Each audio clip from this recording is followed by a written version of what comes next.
ahora te digo porque gracias. Primero, estoy muy contenta de estar aquí. Gracias por recibirme. Muchas gracias de nuevo por el vídeo y por no sé, haberse acercado un poco a mí. Me hace mucha ilusión.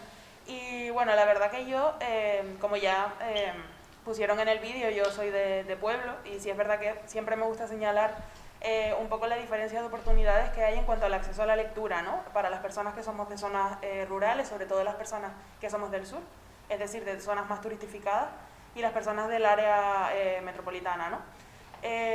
Y sí es verdad que yo de adolescente no leía, porque al final no, igual en tu contexto no hay tantas personas que lean, o sí las hay, pero tú no quieres acercarte tanto a eso, ¿no? Porque, no sé, no tienes a lo mejor una biblioteca como la gente de Santa Cruz, que tiene a lo mejor la biblioteca de La Granja, que tiene muchísimo fondo, ¿no? Así que el primer libro que me inspiró a escribir fue la saga Crepúsculo, la verdad, que es un poco cutre, pero sí es verdad que fue como mi acercamiento a la lectura, ¿no? Y siempre digo que al final quizá el hacer que la gente joven se acerque como a los clásicos muy pronto mata un poco la lectura. Yo creo que tienes un poco que empezar por donde te apele y luego ya te irán apelando a otras cosas, ¿no? Entonces diría que fue ese, aunque sí es verdad que cuando ya a punto de empezar la universidad empecé a leer Almudena Grandes, que empecé de hecho por Estaciones de Paso, que es un libro suyo de cuentos sobre la adolescencia. Todos los personajes son adolescentes y me tocó muchísimo porque era como no sé, me dio una concepción nueva de la literatura, ¿no? Que podía ser otras cosas, que no solo tenía que ver con mi entretenimiento, con el que me contaran historias, sino también un poco con la belleza del lenguaje.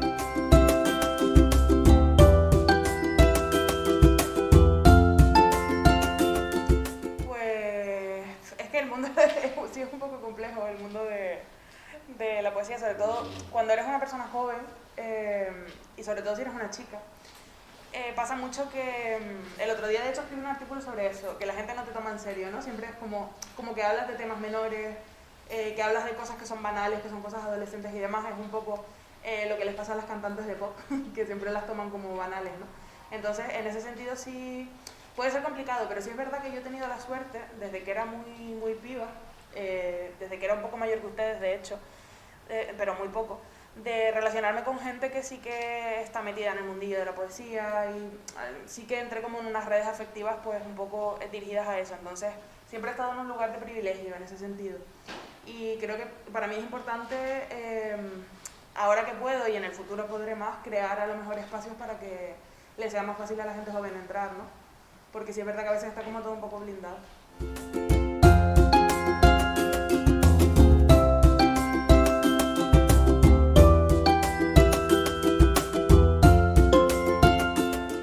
Yo creo que eso se cree tanto en la península como dentro de Canarias. El otro día me dijo un señor, típico señor, que los poetas jóvenes de Canarias nos tenemos que autoeditar porque no tenemos calidad. Yo le dije algo así como, es que ahora mismo hay gente joven de Canarias que lo está petando fuera y lo está petando aquí, y que está publicando en editoriales importantes, ¿no?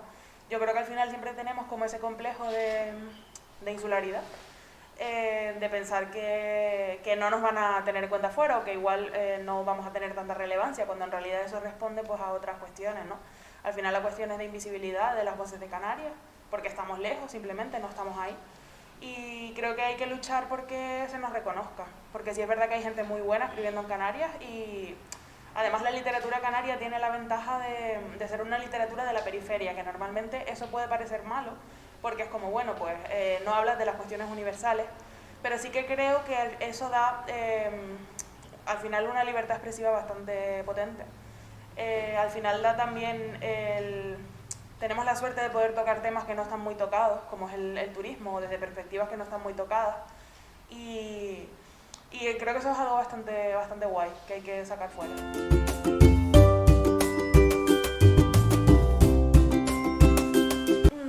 Yo creo que sí que, y parece que a día de hoy no los hay, pero sí que hay más impedimentos, sobre todo lo que le estaba comentando a tu compañero, que muchas veces cuando eres una mujer pues te tachan un poco de solo escribes para mujeres, ¿no? Es un poco lo que pasa también con la literatura queer, que parece que solo la puede leer gente queer, ¿no? Entonces tenemos un poco como esa traba, que a los hombres se les sigue considerando universales y a nosotras parciales. Sí es verdad que yo creo que como estaba comentando con el tema de las periferias, yo creo que ser parcial es una ventaja, porque al final te permite un poco iluminar una parte del mundo que no ha sido contada como se debe, ¿no? Entonces yo creo que en cuanto a el proceso de escritura, puede tener incluso ventajas el pertenecer a una o tener una identidad que no sea hegemónica. Pero en cuanto a mercado literario, a los medios de comunicación y tal, sí que aún hay trabas y tenemos que luchar porque no las haya. Y sí es verdad que cada vez hay más espacios que son feministas y que son feministas a bien, ¿sabes? En plan, luchando por la igualdad de oportunidades. Entonces creo que la cosa va cambiando un poco.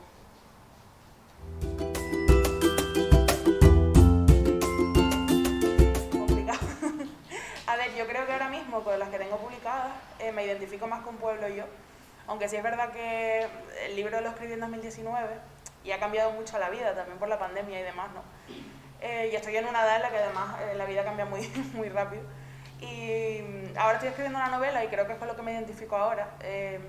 Normalmente soy una persona un poco dispersa y me cuesta tener constancia en las cosas, ¿no? Y al final el estar trabajando en un libro implica estar un tiempo trabajando en un proyecto largo, te identificas en ese momento, cuando sales y te metes en otra cosa, te desligas un poco. Que eso también es bueno, porque significa que estás también creciendo, ¿no?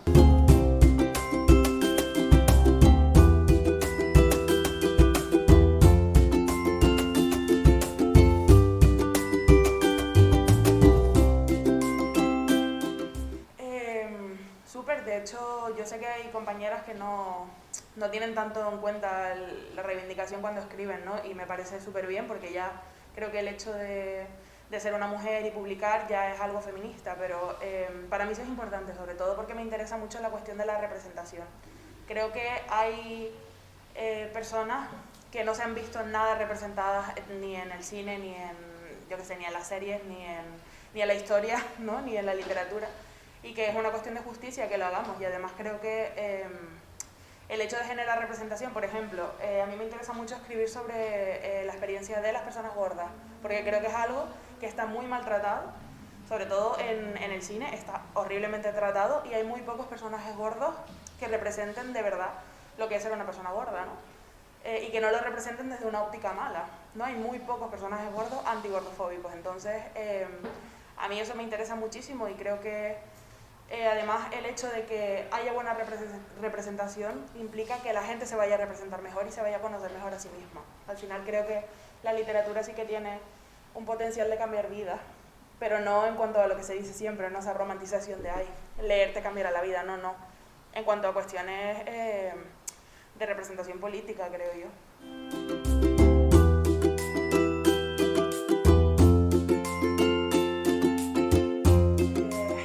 Pues no lo sé, la verdad, pero sí es verdad que tuve una profesora en bachillerato que me motivó mucho a leer y a escribir y demás. Yo cuando estaba en la ESO, sobre todo, era un poco pasota, la verdad que no era muy buena estudiante, porque estaba desmotivada, porque al final, cuando eres una persona que no encaja 100% en lo que te pide el sistema educativo, ¿no?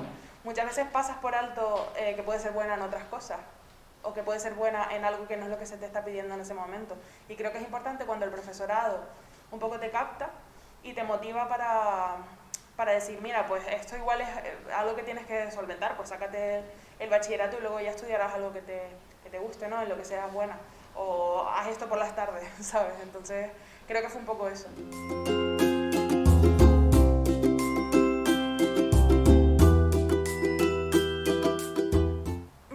No, a ver, sí, si te pegas un bombazo, sí, pero sí es verdad que puedes, yo por ejemplo ahora mismo lo estoy compaginando, yo estudié periodismo, bueno ya lo saben, me stalkearon, yo hice periodismo y ahora mismo lo estoy compaginando con eso, ¿no? Estoy un poco de freelance, haciendo cosas también de gestión cultural y también con cosas de escritura, yo creo que lo puedes compaginar con otras cosas que tienen que ver, al final son cosas que vienen por tu figura un poco de escritora, pero de solo publicar libros es complicado. De hecho, cuando tú publicas un libro, realmente tú lo que ganas es el 10% como mucho de los beneficios. Y yo, por ejemplo, cuando publiqué Pueblo y yo, que es un libro que se publicó con una microeditorial, es decir, una editorial muy pequeña que lleva una sola persona y que no publica, yo qué sé, 50 libros al año, publica 4 o 5, ¿no? Pues al final tampoco ganas tanto y al final con lo que ganas es pues con ir a dar charlas, con ir a hacer encuentros con gente, con colaboraciones con medios y demás.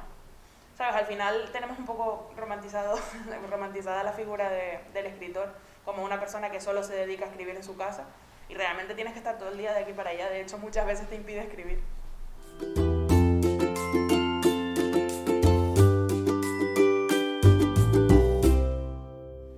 No sé, yo creo que es algo que lo impregna todo y de verdad que está muy relacionado. Yo creo que en la literatura hay más espacios para que se hable de ese machismo, ¿no?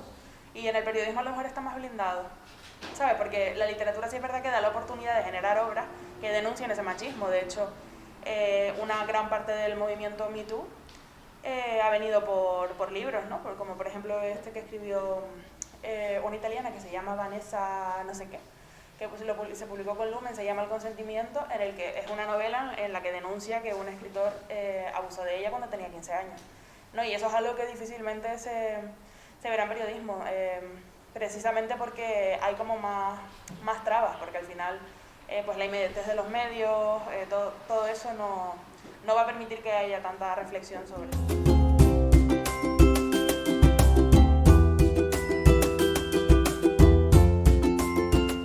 Esa pregunta es muy interesante porque normalmente la gente piensa, sobre todo la gente de la península, que implementar el español de Canarias es simplemente usar palabras canarias, ¿no? Que es simplemente usar magua, hablar de las habladas y del teide.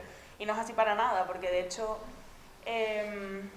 cuando tú escribes, ¿no? Es como cuando hablas. Al final todo lo que eres, toda tu personalidad, incluso tu posición de clase, ¿no? Tu género, obviamente el ser canaria, no serlo, o ser de otra región, pues tiene su lugar. Y la gente que ha crecido en Canarias, pues hemos crecido escuchando siempre un dialecto que es totalmente oral, o sea, el dialecto canario es oral 100%, y en la literatura canaria, igual que en la latinoamericana, eso está súper reflejado. Entonces, para mí el implementar el español de Canarias tiene que ver con intentar no impostar, intentar no imitar el español peninsular, sino acercarme cada vez más a cómo hablo, ¿sabes? No a cómo leo, no a cómo escucho a la gente en la tele o incluso a gente que no soy yo, ¿no? Sino acercarme a cómo hablo. Y mi amiga Andrea Abreu, en Panza de Burro, por ejemplo, lo que hizo fue usar el español canario de su barrio, ¿sabes? Porque también hay mucha diferencia entre a lo mejor como las palabras que uso yo, cómo formulo yo las frases, que soy del sur, y tú que supongo que eres de aquí, ¿no? En plan de esta zona. Entonces, creo que es eso, que al final hay que hacer también un proceso de quitarse ese complejo de canariedad y de explorarse un poco, porque también el uso del dialecto canario tiene que ver con el orden de las frases, ¿sabes? Un poco incluso con el tono de las frases, con el ritmo de las frases. Y creo que hay mucho por explorar. Hay un escritor que se llama Víctor Ramírez, que es canario, y escribe sobre todo cuentos que usa mucho también el español de Canarias, y es muy, muy interesante. Y no es algo nuevo, además, porque te digo que en Latinoamérica se ha hecho desde siempre, pero aplicado a Canarias creo que es súper, súper interesante.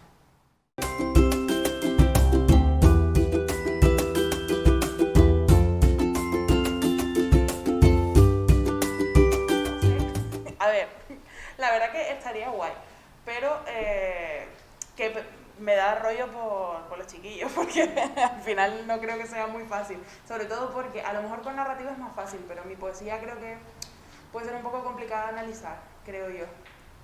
Entonces, bueno, estaría guay, pero me daría apurillo también.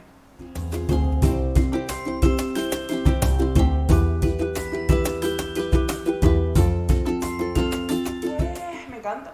De hecho, yo antes les dije que no leía, pero sí es verdad que sí que leía fanfic, porque al final una crece como crece y con internet y demás, y sí que leía fanfic. Y de hecho, hace poco no, el año pasado tuve un debate en el Sausal, dentro de Soplo de Letras, con Yerey Barroso, que es otro escritor de aquí, no sé si lo conocen, Sara Herranz, que es una ilustradora, ¿vale?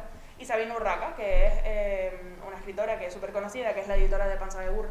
Y estuvimos hablando, Sabina y yo, de esto, ¿no? Del tema de los fanfic, que realmente, qué diferencia escribir una novela de escribir un fanfic largo, ¿no? O de escribir una historia en Wattpad. Al final la escritura es escritura y la tenemos como muy sacralizada, ¿no? Como muy, pues, escribir tiene que ser esto, tienes que escribir dentro de los cánones productivos y demás.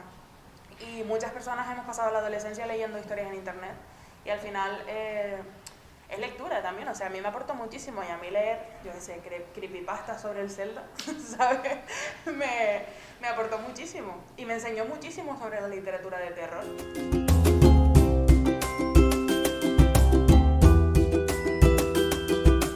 Pues al final lo de la inspiración es un poco una trampa. Si alguien de ustedes escribe o quiere escribir, que lo tenga en cuenta, porque sí es verdad que con poesía no tanto, pero con narrativa yo creo que la escritura es trabajo y es sentarte a trabajar, ¿sabes? Y planificar y te viene. Al final todo en la vida o casi todo es voluntad, entonces a veces sí que creo que esperar a que te venga la inspiración es un poco malo, ¿sabes? O lo he aprendido yo porque no te va a venir. Pero sí es verdad que muchas veces pues busco cosas que me estimulen, que me gusten, a lo mejor alguna peli que me guste, siempre me despierta algo, intento estar constantemente leyendo cosas, no solo por trabajo, sino porque me gustan, ¿no? Yo al final abogo mucho siempre por hacer cosas que me gustan, la verdad que soy un poco vaga, pero no vaga en el sentido de que no haga cosas, sino vaga en el sentido de que a mí me gusta estar a mi rollo y hacer mis cosas, y me parece además algo que es bastante positivo para el trabajo creativo, simplemente. Y en poesía sí que es más, me muevo más por racha, que lo podrías considerar inspiración, pero creo que un poco lo que pasa es que necesito como un estímulo emocional fuerte para escribir poesía y que pase tiempo de ese estímulo fuerte, ¿no? Para mí la narrativa es más de trabajo y la poesía es más emocional.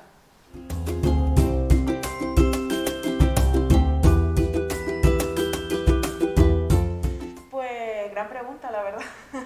Mira, con la editorial con la que publiqué Pueblo y Yo ha sido muy buena porque, como les dije, pues es una microeditorial, es una editorial independiente que publica sobre todo voces de Latinoamérica, también ha publicado a varias autoras de Canarias, y lo lleva una persona que además es otra escritora, que es Inés Martínez García, otra poeta, que la verdad que cuida muchísimo a las autoras, cuida muchísimo los libros, es increíble porque se mueve un montón. Cuando hicimos la promoción del libro fuimos a hacer una entrevista a Radio 3, que yo estaba ahí en Madrid, que yo estaba en los estudios flipando porque, no sé, estaba flipando.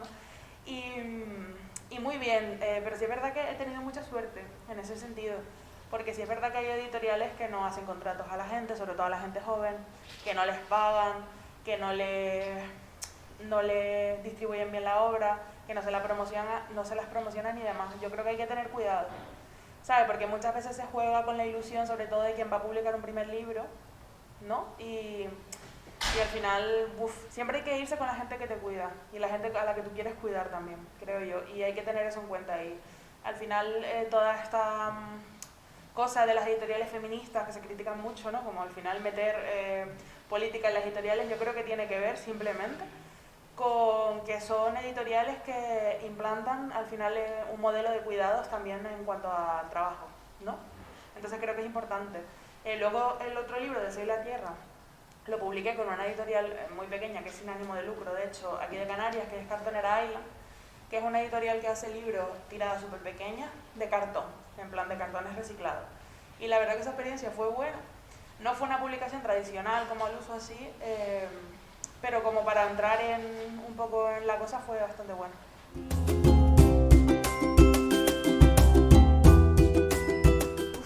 Qué difícil.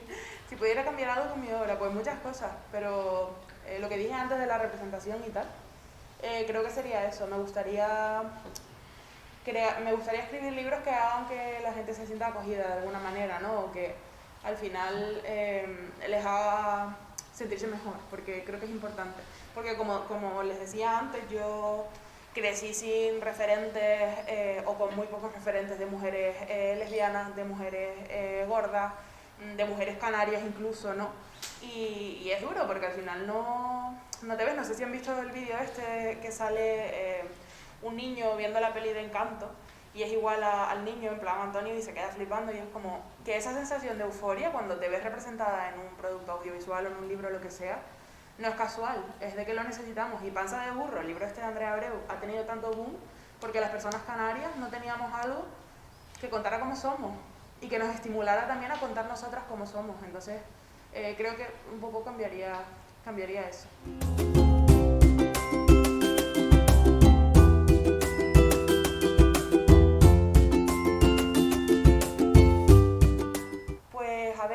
la verdad que a mí me gustaría escribir siempre, en plan, es lo que me gusta. Y el otro día le estaba diciendo a mi madre que qué drama, que no hay nada más que se me dé bien, la verdad, pero es lo que me gusta porque además, y creo que todo lo que hago tiene que ver con eso, porque el otro día leí un tuit que decía algo así como que cuando te vas a plantear lo que quieres ser en la vida, al final tienes que partir de algo, bueno, si tienes el privilegio de podértelo plantear, claro, tienes que partir de algo que parece tan tonto como decir, ¿qué es lo que más me gusta hacer en mi día a día, ¿no? Y a mí lo que más me gusta es hablar, conversar con la gente, sentarme a hablar con alguien, escuchar, preguntar y demás. Y por eso hice periodismo, ¿no? Porque me gustaba preguntar cosas. Y por eso escribo, porque me gusta hablar también, me gusta contar. Entonces, creo que todo lo que me gustaría hacer en la vida está como dentro de ese pack, un poco. Y al final, como que lo máximo de eso es escribir, porque además es lo que más me divierte.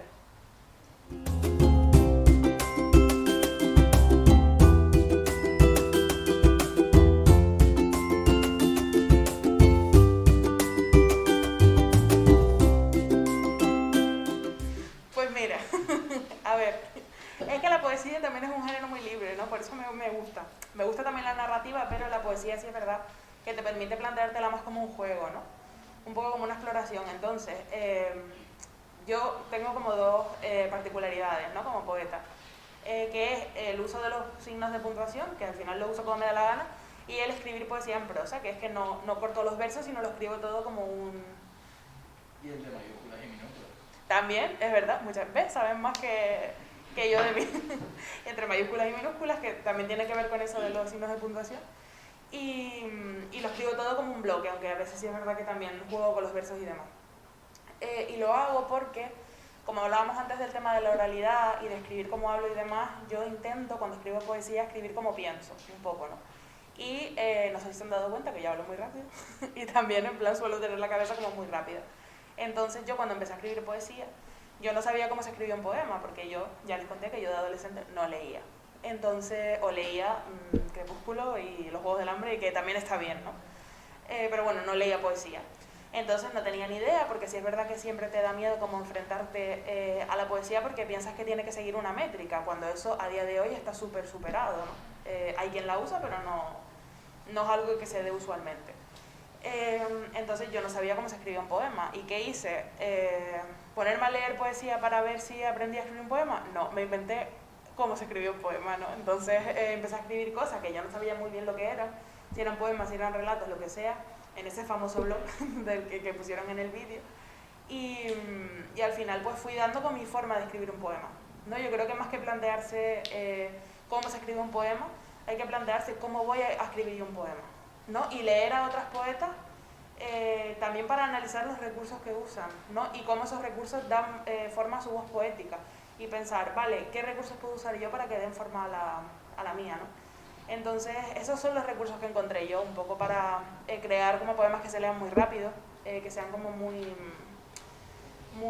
fluidos, ¿no? Como alguien que te está contando algo como de golpe todo el rato, con un lenguaje como un poco desnudo. Y al final lo de las mayúsculas y los signos de puntuación y tal también lo hago porque intento buscar para cada conjunto de poemas que escribo un recurso. En plan, por ejemplo, para Pueblo y yo, la primera parte, las separaciones para marcar el ritmo, que no son entre oraciones, pero bueno, son los puntos suspensivos, ¿no? Porque quería, nunca es casual, en este caso quería un poco imitar la forma de escribir de internet en mi época, mi época adolescente del Messenger, y también quería un poco evocar como esa languidez de te estoy contando algo muy rápido pero estoy haciendo pausas como muy marcadas, ¿no? Y en la segunda parte usé espacios en blanco que no cortaban la oración de forma natural, sino en medio de las partículas de la oración, un poco quería crear un ritmo como asmático, no un poco. En Deseo y la Tierra, por ejemplo, uso puntos, pero no en todas las partes, o sea, no en todos los sitios donde iría. Y hay veces que escribo pues, poemas que no tienen nada, ni puntos, ni comas, ni nada, ¿no?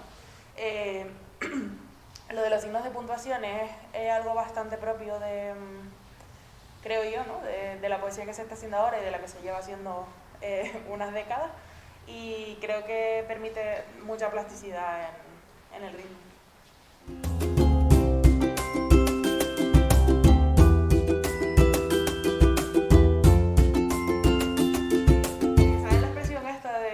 las madres de, ay, tú estás todo el día de risas y fiestas, ¿no?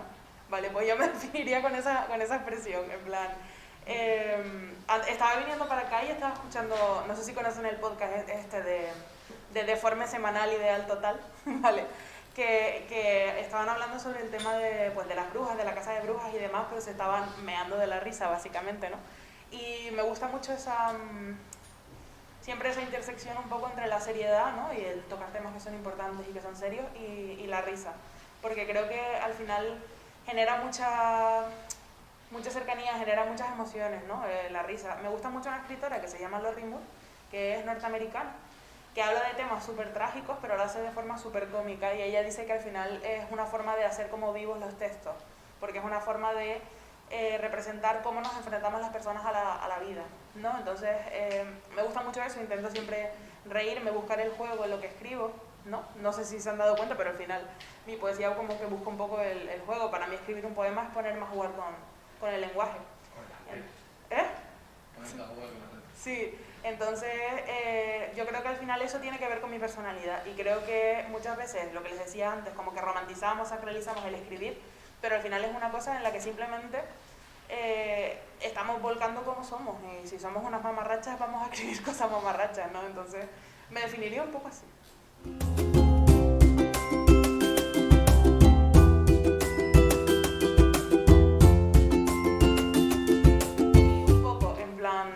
Creo que cada vez hay más espacios en los que se puede hablar de feminismo y en los que está claro que no va a haber machismo.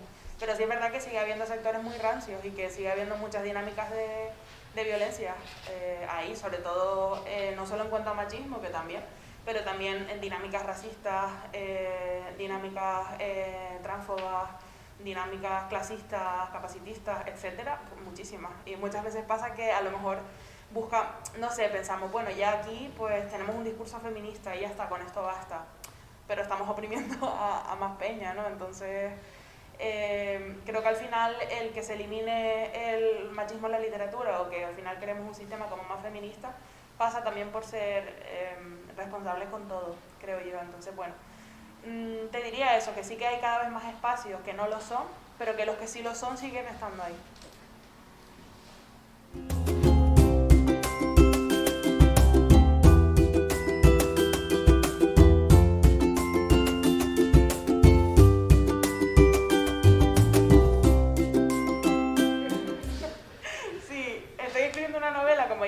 Que se publica en febrero del año que viene, y que me hace mucha ilusión porque yo siempre he querido escribir narrativa. O sea, me encanta la poesía, pero sí es verdad que cuando me planteaba así más de pequeña, en plan, ¿qué quiero hacer? Pensaba, pues escribir una novela, ¿no?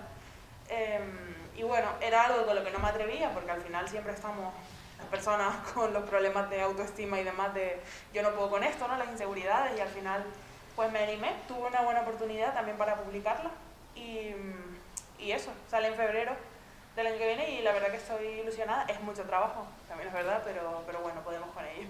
Gracias por la pregunta. Dime.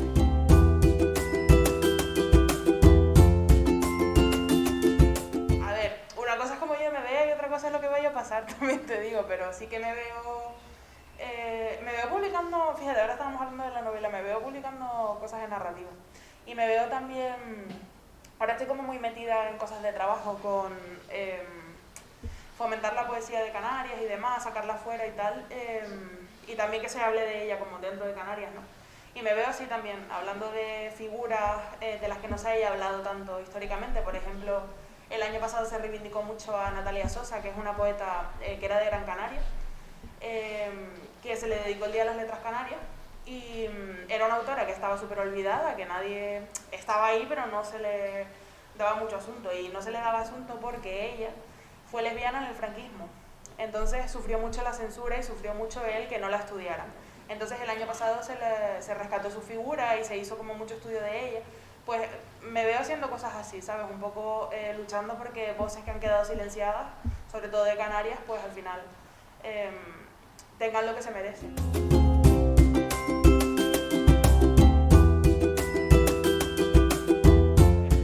Conflicto con la carrera que estudié, pero creo que a mí me interesa mucho el tema de mezclar géneros literarios, ¿no? Y cosas que no son géneros literarios, como le decía la compañera, me interesa mucho, por ejemplo, usar herramientas del videojuego en la narrativa, por ejemplo, ¿no? Y eso creo que me lo ha dado estudiar periodismo, sinceramente, porque sí es verdad que en periodismo como que se escribe mucho desde una perspectiva práctica, ¿sabes? No tanto como de voy a buscar aquí la máxima belleza en lo que estoy escribiendo, sino bueno, voy a solventar esto, hablar de este tema. Y al final eso como que me dio también no sé, como una forma de hacer, como una cosita como de oficio también en el escribir.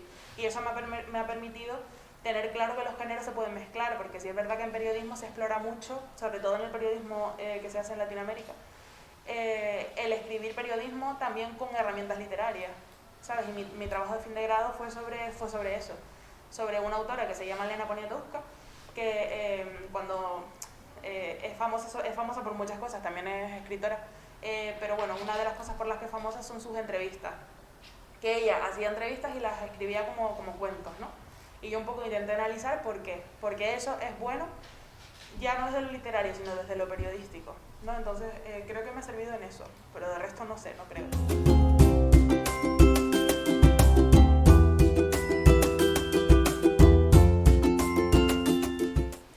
Vale, les voy a leer un poema que fue el primer poema que escribí de Pueblo Yo, aunque no es el primero que está en el libro colocado, pero bueno, creo que es el más antiguo, que se llama Crees en cosas. Y esta es la segunda parte, en la que es con los que les dije con los espacios en blanco.